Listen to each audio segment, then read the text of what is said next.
Scotland.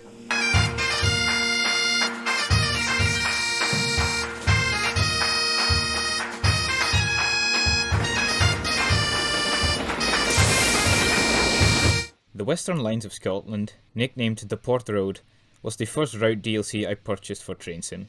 Based on the old Portpatrick and Wigtonshire Joint Railway, jointly owned between the Caledonian, Glasgow and South Western, London and North Western and Midland Railways, the train simulator route represents the line in the early 1960s, just before the real-life route was closed. Thanks, Ernest. The line runs from the junction for the Settle and Carlisle Railway all the way to Stranraer Harbour. Although double track from Carlisle to Castle Douglas, the line singles at the junction for Kirkcudbright, meaning that for the duration of the most scenic section of the track between Castle Douglas and Stranraer, you will hardly pass any other trains. And that right there is perhaps the only complaint I have in regards to driving experience. I don't know if it's a sense of misplaced pride or because this was the first DLC I purchased, but I thoroughly enjoyed this route. Hands down, this is my favourite train simulator experience. Over roughly 73 miles through both England and Scotland, you travel through such different locations in such a varied landscape that I would argue there's no Steam era route like it for Train Simulator. But you're not here for me praising good aspects of a Train Sim DLC, you're here for moaning. Some areas of this route are simply unfinished. Multiple bridges are missing and here and there you will find floating objects like fences. You only get one locomotive to work with. Sure, it's the ubiquitous Stanier Black 5, but it's hardly the most characteristic loco this route ever saw. From what I've read up on the actual Port Road, the Class 4 Moguls were the locomotives to find on this line for this time period, along with the standard Class 5.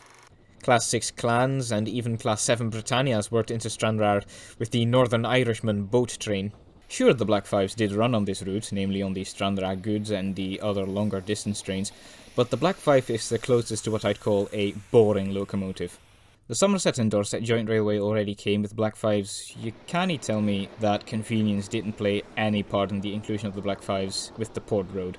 Now, if you'd asked me if I liked driving the Black Stanier about a week before making this video, I'd have told you I thought it accelerated like a swine and the boiler pressure would drop to zero as soon as you opened the regulator above 50%.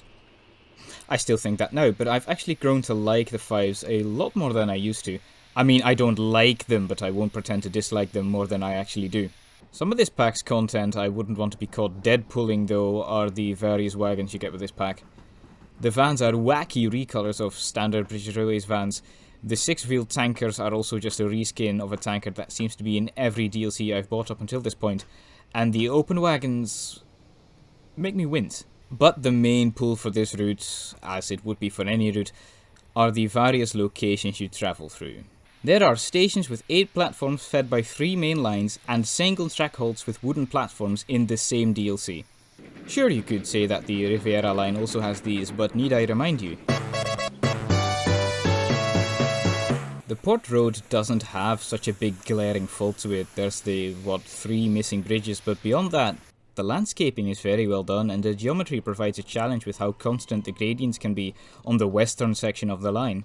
There is just a ton to do on this map. Work the Launton military depot, work the yard at Kirkcudbright, and roam the endless sidings at Carlisle. And the ocean of user-generated content only helps you to explore these areas ripe with operational potential. Speaking of content, locomotives you can purchase on Steam compatible with this route include the LNE RJ50, the LMS 3F Ginty Tank, the LMS Patriot, the BR Standard Class 2 Mogul, the BR Standard Class 6 Clan Pacific. There's 2 versions of this DLC, an older lower spec version made by Dovetail Games and a high spec version from 2017 made by Just Trains, British Railways Standard Class 9F, BR Class 20 and the British Railways Class 27.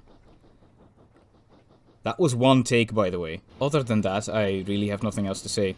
I got this route on sale for what couldn't have been more than 20 Union coins, and I don't regret it a single bit. This is the Scottish swan song of Steam, and although the usual asking price of 30 Union coins is perhaps a bit rich, considering this is the most sandbox-like route I can think of, I certainly recommend this one.